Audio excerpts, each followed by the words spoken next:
Bon, voilà. J'ai été obligé de, pour sortir le réducteur, j'étais obligé de démonter la traverse pour le tirage là, de baisser la barre là, pour pouvoir sortir l'ensemble du bloc réducteur. L'embrayage, bon c'est crado, c'est un peu à l'intérieur, mais ça n'a jamais dû être démonté. C'est un petit peu gras, mais l'embrayage est sec, on dirait.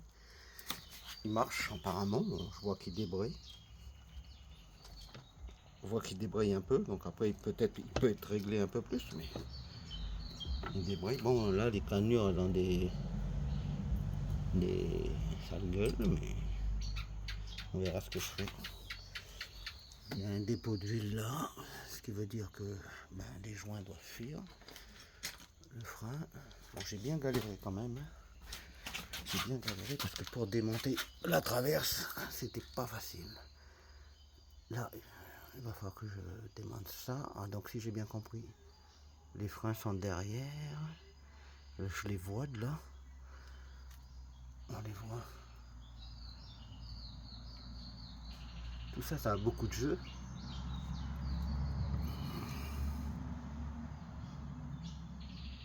Mais on va voir ce que ça nous réserve. Et du coup, je me posais la question, est-ce qu'il faut que j'ouvre le réducteur?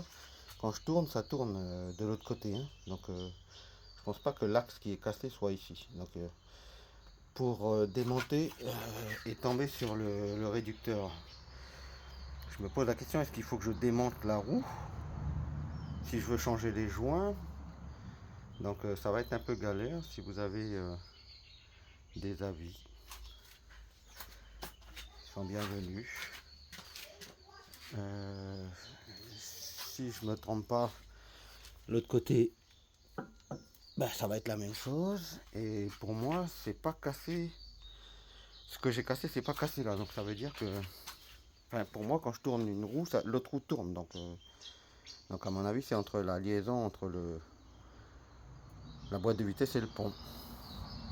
Donc je suis parti pour démonter encore un tas de trucs. Voilà.